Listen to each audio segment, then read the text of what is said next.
Boa tarde, Nina. Nós estamos aqui 21 de outubro, te recebendo nesse momento importante que marca uma das etapas da consolidação de uma aproximação entre o tema virada, ODS e felicidade. Nina, você foi recomendada como uma pessoa estrutural nesse processo de desenvolver a implementação dos Objetivos de Desenvolvimento Sustentável. Conta pra gente qual é a importância dos ODS. Bom, os ODS que foram criados em 2015, assinados, fazem parte da Agenda 2030, eles são essenciais para toda a humanidade hoje em dia. Todos os países membros da ONU foram signatários, o Brasil também. Então, agora, a vida acontece no lugar onde a gente vive. Então, é muito importante que a virada, do jeito que então está acontecendo, ligada aos Objetivos de Desenvolvimento Sustentável, traga justamente esse pertencimento. Então, a Agenda 2030, os ODS, sozinhos, é uma situação que está escrito lá, todos assinaram, mas se a gente não colocar em prática os ODS, que são 17 e agora temos o 18º objetivo, da igualdade étnico-racial no Brasil, também um tema fundamental. Então, é justamente essa união entre os assuntos é que vai fazer a diferença na vida das pessoas, no bem-estar de toda a humanidade. E no Brasil, e no caso no estado de São Paulo e na cidade de São Paulo, não é diferente. É onde a gente vive, é que a gente pratica todo esse conteúdo da Agenda 2030 e dos Objetivos de Desenvolvimento Sustentável. De uma maneira bem sucinta, hoje você acredita que a virada ela pode transformar a vida das pessoas? A virada, com certeza, foi um marco aqui na cidade e deveria ser replicado em todos os municípios, porque a gente está entendendo que traz uma oportunidade de conhecer, em primeiro lugar, e conhecendo, a gente poder aplicar isso no dia a dia, esse conteúdo, esse conhecimento, esse vínculo entre saúde, entre a questão da água, ODS 3 com ODS 6, a questão da educação. Então, a gente valoriza principalmente aquilo que conhece. E a virada traz essa oportunidade, desde já várias edições que acontecem na cidade de São Paulo, porém a virada tem um plus, assim, uma questão a mais, que é permanente. Então, embora a gente tenha virada em dia certo do ano, como foi nesses anos últimos, a gente está percebendo cada vez mais a aplicação da virada no dia a dia e de forma permanente, seja na educação, seja na saúde, seja em outros meios onde as pessoas atuam. Então, é uma forma das pessoas conhecerem melhor e poderem justamente colocar em prática, especialmente as parcerias e a cultura de paz, que são os 2 últimos ODS globais.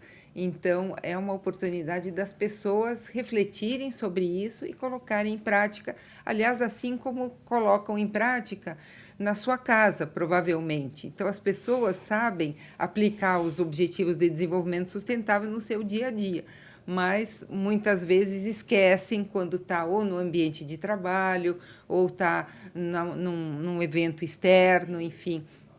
Então, eu acredito que a virada teve esse potencial aí de transformar mesmo muita gente. E pegando um gancho dessa sua percepção do todo, das pessoas, um tema que me vem em mente é felicidade. Mas, para você, é possível conectar a felicidade com as propostas da Agenda 2030?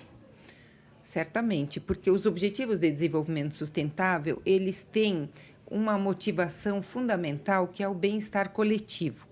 Então, mas o bem-estar coletivo, ele depende de um bem-estar pessoal também, principalmente nos pensamentos, na forma da gente agir, na forma da gente se compreender, respeitar, enfim. Essa prática, ela vai levando justamente a uma motivação a mais do bem-estar, o que implica justamente das pessoas se sentirem mais felizes, porque a felicidade é feita de momentos. Então, mas se a gente coloca tudo isso em prática, certamente a gente consegue não só ficar mais feliz individualmente, como eu acredito coletivamente, o que é muito importante. E Nina, só para aproveitar a sua expertise e considerando que agora a gente fala do ODS 18 em termos de Brasil, mostra para a gente isso que é tão importante de uma maneira que não caberia em um minuto, mas que eu preciso que seja nesse momento curto, assim, que você entregue a relevância de nós termos o ODS 18. Bem, o ODS 18, inclusive o desenho dele foi feito por uma pessoa aqui do estado de São Paulo, de Barueri, uma jovem estudante, e trata justamente da igualdade étnico-racial. Esse ODS foi estabelecido pelo nosso governo federal, justamente porque o Brasil entende que esse assunto ele é de extrema relevância para compor os outros objetivos. Embora a gente sabe que em todos os objetivos a gente colocava, antes disso até, sempre essas questões, né, étnico-raciais, a questão da desigualdade nessas populações, que a gente sabe, as populações originárias, elas sempre, os indicadores estão sempre assim, a gente está sempre em dívida com essas populações. Então, talvez seja justamente esse momento uma forma da gente cumprir com esse objetivo, com as metas deles. Eles têm diversas metas aqui, se depois alguém tiver interesse, a gente pode compartilhar. Mas a eliminação do racismo é muito importante. A questão étnico-racial ainda é um problema sério nosso, da nossa sociedade, e não é uma questão dessas populações, é uma questão de todos nós. Então, por isso que eu entendo que esse objetivo ele veio com muita força e muita importância para que todos entendam que são responsáveis por essa causa. E para a gente poder fechar mesmo, em outra conversa que nós tivemos, você me trouxe uma palavra que ficou muito forte, brilha nos olhos seus, prosperidade. O que a prosperidade significa para você? Então, primeiro que a palavra prosperidade ela está na Agenda 2030, naquela parte dos 5 P's, né? Prosperidade para as pessoas e para o planeta, que a gente só alcança com parcerias e cultura de paz. Prosperidade ela é uma palavra muito mais forte do que a gente falar em desenvolvimento sustentável, porque implica em que a gente está sempre se desenvolvendo, né, tendo mais realizações, etc. E a prosperidade, às vezes, implica da gente ter menos e ter mais conexão consigo mesmo e com as outras pessoas no entorno. Então, ser próspero é onde a gente está se sentindo bem, é onde a gente está sem necessidade, muitas vezes, de realizar muita coisa, eventos ou até profissionalmente. E a gente sabe que ser próspero é também conectado com a palavra felicidade, é onde a gente busca a felicidade e pode viver uma vida tranquila, realizada para si, para as pessoas no nosso entorno. Por isso que é muito bom a gente ter essa palavra na própria agenda, já logo na introdução, que a prosperidade realmente a gente só consegue com parcerias e a cultura de paz cultivada dentro da gente. Obrigada por sua entrevista, por ser uma pessoa próspera e por estimular que as pessoas também vivam assim. Obrigada mesmo. Obrigada, Aline. Parabéns vocês. Obrigada. E vida longa para a nossa virada até 2030, para que a gente consiga realmente alcançar o maior número de pessoas e trazer esses conteúdos no dia a dia e na prática das pessoas. Todas as pessoas em todos os lugares. Satisfação é aquilo que a gente vive agora, imediatamente. E todo mundo quer todo dia ser feliz. O propósito tem a ver com um desenho de futuro, certo? Coisas que a gente projeta para um desenho futuro. Como é que é isso no trabalho? Opa, aí já é importante a gente pensar. Mas será que eu tenho celebrado diariamente os meus resultados? Será que eu me permito celebrar as pequenas vitórias, as pequenas metas? Ou eu estou tão focado lá naquele futuro que eu esqueço dessa celebração? E esse é um dos grandes desafios para a gente manter a nossa energia, porque senão a gente só vai ser feliz lá no final do ano. A primeira pergunta é: qual que é a importância da virada ODS? Acho que a importância da virada é que ela é uma oportunidade para as pessoas conhecerem os Objetivos de Desenvolvimento Sustentável e não só conhecerem, mas entenderem como eles acontecem na prática e como a gente, como sociedade civil, pode engajar nessa agenda E o que já está sendo feito também, né? Porque eu acho que muita gente não sabe como que, enfim, o poder público está já fazendo vários programas que são alinhados à Agenda 2030. Então, eu acho que a virada ela é uma oportunidade de democratizar mesmo esse conhecimento a respeito dos ODSs. E porque eu acho que é muito fácil a Agenda 2030 ficar restrita ao poder público e às organizações. Eu acho que as pessoas, né, a sociedade civil precisa se engajar mais do que tudo, assim. E se você fosse dar um recado para os jovens, da importância da virada no dia a dia, no cotidiano, da prática, você com a sua experiência de estar aqui acompanhando o projeto já há um tempo, de ser uma pessoa que está envolvida, o que você poderia falar para eles? Eu acho que buscar conhecer, né, o que é de fato os ODSs e entender como a gente pode participar. Eu acho que os próprios jovens estão bem alheios também dessa realidade, assim, e dessa agenda. Então, eu acho que é principalmente isso. E você consegue conectar o tema, a Agenda 2030, ou Objetivos de Desenvolvimento Sustentável, com felicidade? Consigo. Como você vislumbra isso? Fala pra gente. Eu acho que felicidade, para mim, perpassa muito por um lugar de qualidade de vida, assim. E eu acho que a Agenda 2030, todos os objetivos perpassam também por esse ideal, né? Seja no eixo econômico, social, ambiental também. Então, eu acho que felicidade tem tudo a ver com a Agenda 2030. E só para fechar, aproveitando a sua experiência também, assim, de quem está integrando, conectando, qual seria a chave para a gente mobilizar as pessoas para conhecerem mais? Como a gente faz as pessoas terem mais vontade de querer saber mais? Eu acho que muita divulgação, assim, acho que uma comunicação bem aberta, assim, com a população, acho que é a chave principal. E eu acho que a virada ela tem um papel muito importante nisso, que é justamente fazer muitos eventos e chamar a população para temáticas que se relacionam com os ODSs. E eu acho que é esse o caminho, assim. E participe muito, então, ativamente, é isso? Participem ativamente. Não espere a próxima virada para poder estar junto. Exatamente. Que a virada acontece o ano inteiro. Exatamente. Não é sobre só o final de semana. São vários eventos e é isso. A gente, às vezes, tem a ideia de que quando a gente, digamos que o nosso trabalho fosse aqui, certo? E que a nossa vida seja lá. Então, às vezes, a gente tem a ideia que a gente cruza a ponte, vem do trabalho, os problemas ficaram lá. Ou a gente tem a ideia que a gente volta para casa e as questões do trabalho ficaram no trabalho. Mas é assim? E aí eu quero fazer a seguinte provocação. Nós somos vida. Nós não somos vida e trabalho.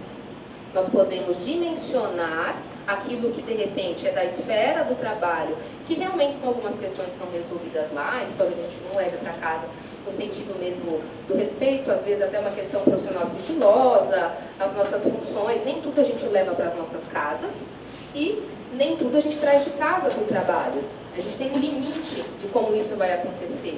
Mas se vocês começarem a convidar a mente a separar o que é felicidade e o que é trabalho, e ao mesmo tempo, como a vida une tudo isso, vai facilitar um pouco você se permitir, que é uma das características de quem vive felicidade, ser mais vulnerável, ser mais sereno, ser mais leve com você. E de vez em quando fazer sim uma cara, uma expressão mais sisuda e falar, peraí, o que está acontecendo?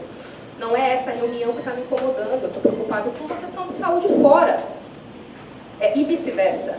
Eu estou, às vezes, em casa, talvez um pouco mais concentrado, tentando resolver alguma coisa do outro dia. Estou até mentalmente, não estou nem no computador. E alguém chega, ela está concordando comigo. Alguém chega para falar comigo, pergunta do meu dia, e eu já, de repente, falo tudo, nem pergunto como a pessoa está, perco um pouco da minha interação. Por isso que eu comecei com felicidade com vocês, trazendo um pouquinho mais de condicionamento físico, nesse sentido de prestar atenção no nosso corpo físico, e pensamos em quem a gente ama, que é esse convite para o externo, né? Pensar em quem a gente ama é um bom guia-fio de como, de repente, a gente pode se comunicar melhor com o outro. Inclusive com quem a gente convive, que a gente também vai falar um pouco sobre isso. O tempo da vida é o nosso bem mais precioso. E aí a gente às vezes fica correndo atrás dessa tal felicidade que nos é prometida diariamente e esquece de pensar o que é felicidade pra gente. O que vocês anotaram aí de conceito de felicidade? Exige algum recurso financeiro? Talvez alguma experiência de conexão com essa história aí, sim, mas no primeiro momento eu acho que o conceito que vocês colocaram não tem a ver com isso. A gente vai confirmar depois a minha teoria. E o felicidade no trabalho? Opa, esse aí talvez tenha um pouco a ver com a qualidade de vida e recursos. Não à toa que o Alessandro já pensou uma tarde na sequência, pensar em qualidade de vida, qualidade de vida no trabalho, porque os temas se conectam em muito. Como é que a gente vive melhor aquilo que a gente já exerce hoje? Porque um dos grandes mitos da felicidade no trabalho é a projeção de eu serei feliz quando terminar um projeto. A gente está falando da construção de um espaço em que todas as pessoas, em todos os lugares, possam ser felizes. E uma vez superada a dimensão da miséria, pela qual muitos, infelizmente, ainda passam, a gente começa a construir uma jornada de felicidade para todos. E a ONU ela é muito clara e específica nesse sentido. A virada... Aqui, a virada ODS, ela traz para o município de São Paulo essa força da construção coletiva da felicidade e, ao mesmo tempo, a gente observa que isso dialoga com o cenário internacional, a ONU trazendo para a gente a felicidade como aquilo que é o objetivo fundamental das pessoas e que, geralmente, a gente tem como uma intenção de construção, a gente tem vontade de ser feliz, mas não necessariamente a gente para pensar nisso, uma vez que parece que o cotidiano tem nos literalmente sugado, parece, para uma série de responsabilidades, uma série de ações, e que não necessariamente elas são tão refletidas e tão pensadas em relação ao seu impacto no nível de felicidade. E aí a gente está falando agora, então, de como a gente mensura a felicidade, tanto individual quanto coletivamente, o que é um caminho extremamente possível, necessário, emergencial, porque o futuro ele precisa ser cada vez mais humanizado. E para o futuro ser humanizado, a gente precisa falar disso no presente. E integrar todos esses saberes, integrar no nosso cotidiano essa perspectiva de que precisamos de todas as pessoas atuando como agentes de felicidade. Acho que, para mim, participar da virada ODS é ver como o mecanismo da prefeitura em si, como o governo está em prática, né, fazendo as coisas e buscando abordar ali os objetivos, né, e alcançar ali a Agenda 2030. Então, para mim, é muito importante, tanto para ver, e efetivamente isso funciona como um elixir, né, de motivação, para realmente participar e se motivar todo dia de vir, participar e bola para frente, né? Bola para frente. E o que significa em si ODS? O que a gente entende por Objetivos de Desenvolvimento Sustentável? Bom, ODS, acho que todo mundo já falou algumas vezes o que são os ODS, eu não vou me repetir, mas é onde então tudo se conecta, onde a gente vai ter diversas áreas e todas conversam sobre a mesma coisa, né? Sobre alcançar o bem-estar de diversas áreas e, portanto, alcançando ali a felicidade, né? Então você conecta o tema com felicidade? Com certeza, é intrínseco, né? O que é felicidade para você? É poder fazer o que eu gosto e poder ver os resultados daquilo que eu tenho trabalhado, né? Então, todo aquele trabalho no backstage ali, né? Nos bastidores, de correr atrás de quem que vai falar, quem que vai participar e ver a pessoa lá no lugar ajudando, atendendo a população e, enfim, ver o contato mútuo, né, entre população ser atendida e a pessoa cumprir o dever dela de servidor, é que me traz uma felicidade, né? Então, vou só dividir com você. Tem uma felicidade que é interna, de realização do projeto, e tem uma felicidade que você vê reverberar nas pessoas que vêm buscar esse serviço? Sim. Me Sim, conta, exatamente. se você puder, assim, um pouco, como que é a sua percepção dessa felicidade das pessoas que vêm buscar um serviço aqui, seja na virada ou em alguns outros projetos, você participa de alguma palestra, alguma coisa assim. Como que as pessoas saem de um evento da secretaria? Bom, às vezes ela vem buscar algum serviço, como, por exemplo, o bilhete único, né, que foi um dos serviços que a gente ofereceu, e ela acaba vendo ali as outras tendas que a gente teve, né, as 18, na verdade, né, tendas que a gente montou, e acaba se interessando, vê ali que tem a ver, que tem alguma coisa, que ela conhece uma vizinha, que tem algum problema, talvez, indica para ela vir no dia seguinte, por exemplo. Mas não só isso, né, a virada abordou assuntos acadêmicos profundos, né. Então a gente tinha desde esse atendimento ao público, quanto ao atendimento ali acadêmico, né, para quem queria se aprofundar nos assuntos, né, não bater no ponta do iceberg, mas querer entender mais diversas áreas e alguns contrapontos, alguns pontos de vista que a gente cria um debate ali interessante, né, construtivo. E a partir agora dessa nossa conversa, você quer acrescentar alguma ideia? Tem alguma frase que você quer deixar para a pessoa de qualquer idade ou, de repente, para os jovens se conectarem mais com essa agenda? Um dia de cada vez, a frase é meio batida, eu imagino, mas ela é realmente assim. A gente não vai ver as coisas mudarem de um dia para o outro.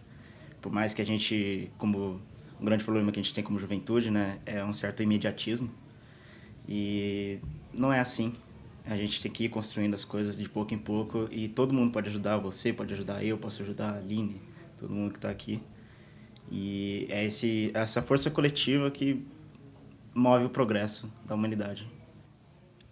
Obrigada, Patrick, por sua entrevista, por colaborar aqui de uma maneira tão sólida, tão pertinente, e um jovem com tanta força, né, com tanta coragem de estar aqui com a gente. Poder conversar com quem está dentro do projeto Virada ODS, realizando o ano inteiro uma série de atividades para poder tornar viva a agenda no dia a dia do cidadão paulistano, de todos que circulam por São Paulo, pelo Brasil, pelo mundo, é muito transformador.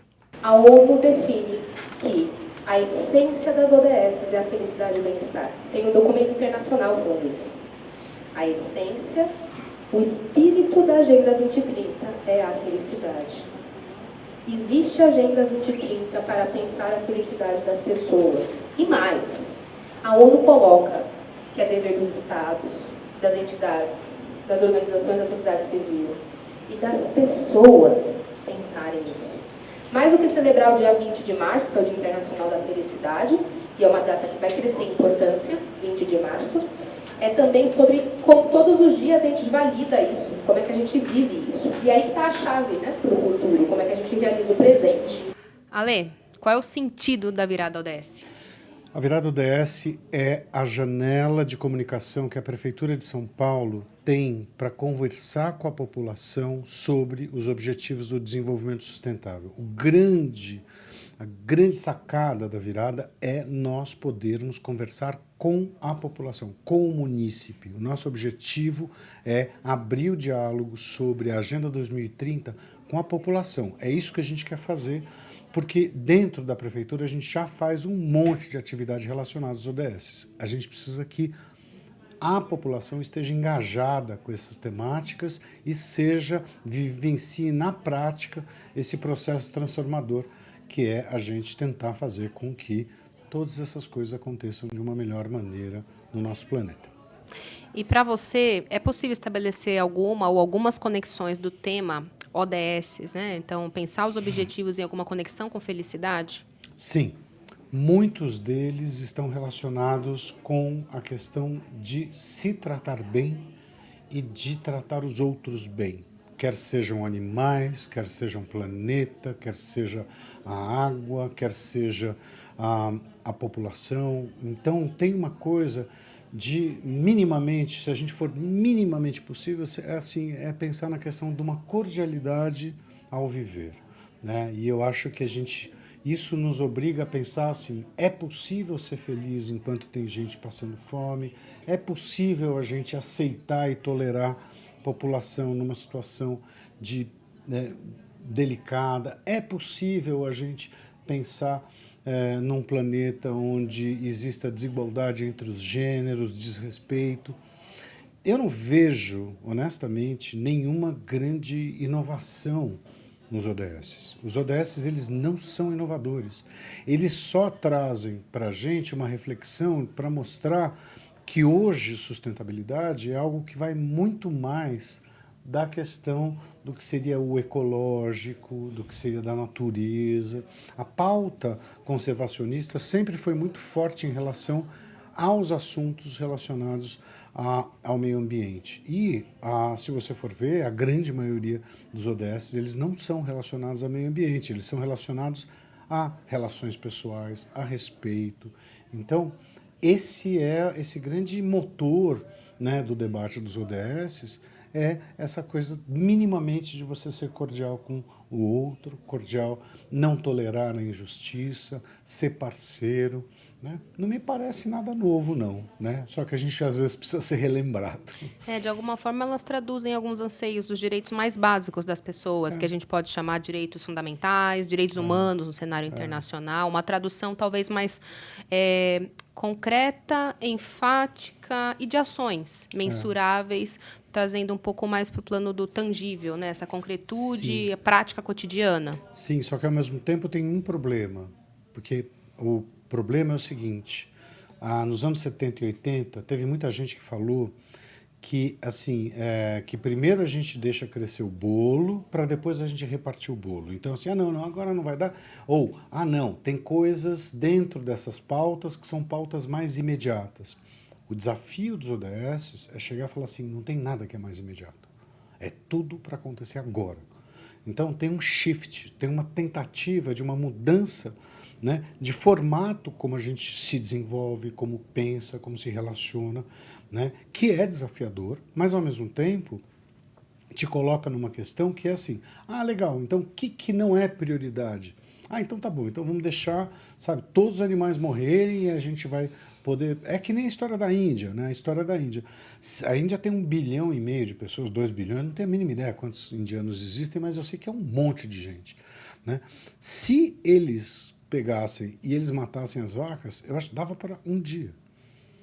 Um dia. Então, assim, então a gente não vai... não, vamos tentar fazer as primeiras pessoas se alimentarem. Não, a gente tem que fazer as pessoas se alimentarem, a gente tem que respeitar os animais, a gente tem que ter um plantio mais sustentável, a gente tem que ter igualdade de gênero, ou seja, a gente tem que fazer tudo mais ou menos, essa lição de casa, tudo ao mesmo tempo agora.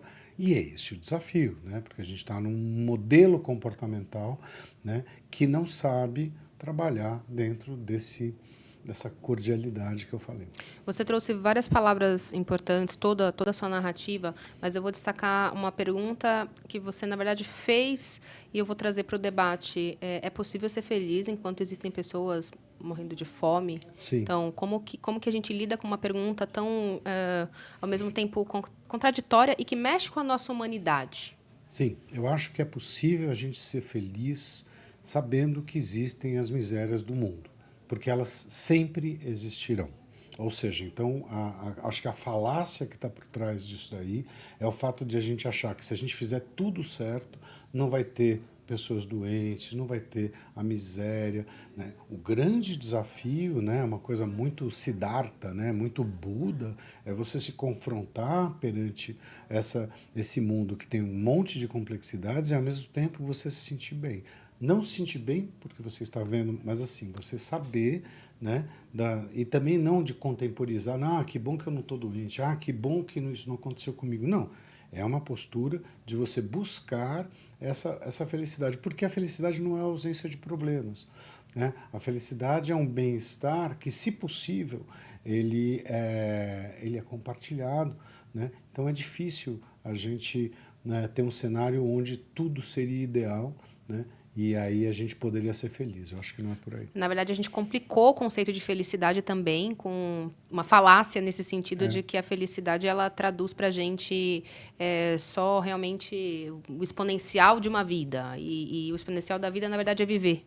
E enfrentar os desafios e ser um melhor gestor aí do caso, né? A gente está falando do melhor gestor das próprias emoções, dos sentimentos e principalmente dos relacionamentos. E aí, só para fechar, eu gostaria que você trouxesse, a partir da sua experiência de liderança, uma reflexão sobre a importância dos relacionamentos na sociedade. Então, uma coisa bem focada nesse recorte do porquê que a gente deve se permitir. Então, sabedores de que talvez a gente não consiga, na presente geração, trazer a abundância e a prosperidade para todos, mas para o maior número possível de pessoas, lidar e manter essa motivação. Como é que os relacionamentos e a conexão pode empoderar isso? Antes de falar sobre hierarquia e liderança, eu só quero fazer um comentário sobre como é difícil a gente falar sobre felicidade na época, no auge da positividade tóxica.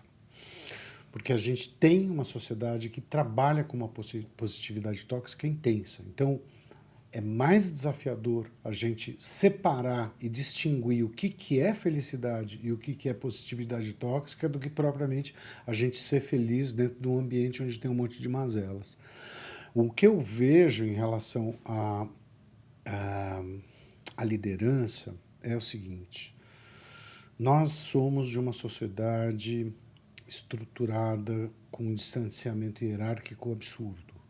O Brasil é o país que tem maior índice de distanciamento hierárquico do mundo. Ou seja, o chefe gera tanto medo no seu liderado, o líder e o liderado, que o liderado sequer tem coragem de perguntar para o chefe alguma coisa, se eu boto do lado esquerdo, boto do lado direito.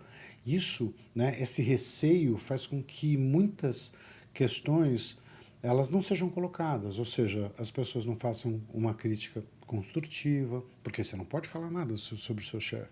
As estruturas de poder, elas são muito estamentadas e existe uma impossibilidade da gente ter uma relação normal, de você líder e liderado, fazerem uma avaliação tranquila, sem que haja sentimento de que um está atacando o outro, etc. e tal, e o liderado morre de medo, porque ele morre de medo de ser demitido.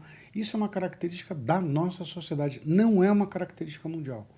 Isso daí tem a ver com nossa herança colonial, tem a ver com ter aristocrata na nossa terra, tem a ver com a escravidão, tem um monte de problema que é um desafio para a gente. Então, quanto mais você, né, aproximar a hierarquia e líder e liderado de alguma maneira tenham menos pudores de poder conversar sobre projetos, você humaniza essa relação e isso daí facilita com que os projetos sejam realmente levados a sério, né? Quer dizer, as coisas possam acontecer, né? Nós somos uma equipe, você sabe disso. Nós somos uma equipe, a gente montou um evento de 15, 20 mil pessoas, a gente faz evento toda semana. Vocês sabem, a gente faz, e eu e mais 3 estagiários. É isso. Então, assim, quer dizer, a gente não tem uma equipe gigantesca, mas é uma galera que está super engajada, uma galera super disponível, e isso faz toda a diferença. Então, né? E outra, cá entre nós, você ser o chefe de não sei o que, chefe de não sei o que lá, e você se gabar disso, você empobreceu a sua existência de uma maneira enorme, né, cara? Pelo amor de Deus, sabe? Porque hoje você está assim, amanhã você está assado. Eu não sei se vocês sabem, mas um dia a gente está bom, outro dia a gente está ruim. É assim que a vida é, né? Então, eu queria que você levasse um pouquinho para essa liderança pessoal, da pessoa se empoderar, sabe? De ser partícipe, protagonista da agenda, independente de cargo e função? Sim, a gente tem que fazer todo dia, que é uma coisa que a gente que é trazer um espaço onde você não tem uma ideia fechada, onde você não tem uma tarefa só a ser realizada, mas assim, as pessoas, muita coisa que foi desenvolvida, que deu certo ou que deu errado, porque a gente não está, inclusive a gente não está preocupado com isso. A experiência, né? A vida política é a experiência. A gente não está preocupado. Assim, o projeto da virada ODS é um debate. A gente estava conversando, o Patrick está aqui, eu estou falando com o Patrick, só para vocês saberem, né? O Patrick está aqui do meu lado, né? Que é uma pessoa da nossa equipe. Assim, o que acontece? A gente sempre faz projeto, né? E tem um monte de projeto que deu errado. E está tudo bem que tenha dado errado. Ou seja, é uma experiência, está tudo bem. O que acontece? Esse projeto aqui que a gente fez deu certo, mas teve outros, sei lá, 5, 6, 10 que não deram certo. Normal isso aí. Não é ou seja, ninguém foi culpabilizado por isso. Não apontou-se dedo para ninguém. Ninguém se fez papel de vítima em relação a isso. A gente está numa massa crítica que são 4 pessoas trabalhando juntas e a gente fez de agosto até hoje, agosto do ano passado até esse ano, lá, 15, 20 eventos.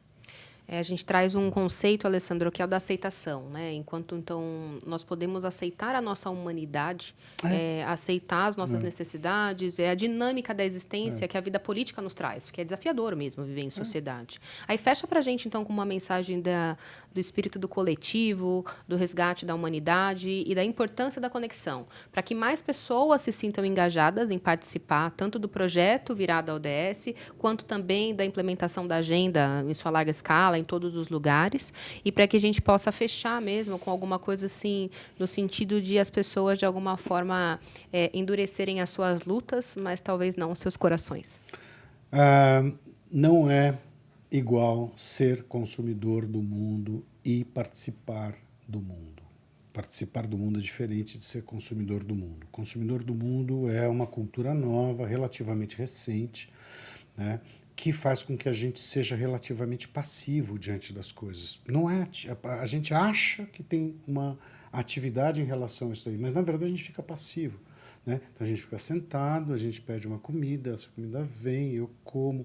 E aí, dentro desse contexto, eu acho que está frio, eu acho que está quente. Então, eu fico... O que seria um debate legítimo de eu estou insatisfeito com isso, eu estou satisfeito com aquilo, que é política, não é partidarismo, é política. A gente perde em prol de uma postura quase de uma criança mimada, né, que não quer tomar, né, o leite, porque ao invés de ser Nescau é Toddy. Entende? Esse debate, né, do consumo, etc. e tal, faz com que a gente perca o vínculo com atividades comunitárias. Se você não faz nenhuma atividade comunitária, comece a fazer hoje. Pode ser jogar futebol com seus colegas, pode ser montar um grupo de estudo, pode ser participar do grupo do seu bairro para você poder fazer vigilância comunitária, fazer aquelas coisas do Conseg, etc. e tal. Pode ser participar de um partido, sim, pode ser participar de uma causa, mas não digital. Não digital, porque o digital é uma miragem. Ele é muito bom para algumas coisas, mas ele é uma miragem, né? Então, vai lá, senta com os caras, debate os assuntos, sente, conversa e vai ver como é chato fazer isso, como é difícil fazer isso. Porque enquanto você está lá, o reizinho no sofá, você está assim, isso eu quero, isso eu não quero, isso eu quero. Sabe, está parecendo Luís XIV, entendeu? Sabe? E que é falso também. Mas se você tiver a oportunidade de sentar, aí você tem que debater com os caras, aí você vai ver que você não funcionou, aí você vai ter que mudar a estratégia, dá trabalho para burro, e você vai relembrar que para a gente atingir as coisas, existe um negócio chamado processo. Tá? Então não existe desejo, realização. Existe desejo, processo e realização. Acho que esse é o maior aprendizado que a gente pode fazer nos dias de hoje. Então, com isso, a gente percebe que tem uma dimensão de autoconhecimento, que é muito importante. Então, da gente refletir os processos de que a gente participa, reconhecer o que a gente tem feito, o que a gente pode fazer, e o que talvez a gente não deva fazer socialmente, e também esse olhar para o coletivo, não é, Alessandra? Então, a gente está falando de uma visão do eu, do nós e do todos. É sobre isso, o eu, nós e todos. Se a gente esquece uma dessas dimensões, do eu, do nós e do todos, enquanto humanidade, a gente se frustrará muito mais do que o sentido contrário. Então, por mais desafiador que seja a construção desse espaço do coletivo, das políticas públicas e do convite a que todos possam participar, o quanto também isso é inspirador, o quanto isso é potente e traz um pouco de alívio no final do dia, no sentido de que a nossa jornada pode ser mais colaborativa e que, por mais que seja, como até o Patrick na outra parte disse, meio clichê, de fazer cada um a sua parte, de colaborar de alguma forma, a potência disso é muito grande. É muito grande. E quanto isso vai trazer para a gente agregar, compartilhar, parcerias e meios de implementação. A gente precisa de parcerias e meios de implementação. Sozinho não tem como. Não tem como. E no coletivo é que a gente se realiza, que a gente se constrói. E mais do que isso, sem buscar status, sem buscar legitimar. Mas uma coisa que vai ser muito importante é a gente lembrar que o ato de generosidade que a gente tem pelo outro volta. Isso é científico, é neuroquímico, o quanto felicidade e bem-estar são projetados a partir do momento em que a gente se conecta com o outro. Exatamente. E aí está a beleza da humanidade. Obrigada, Alessandro. Obrigado a você. Até breve oportunidade.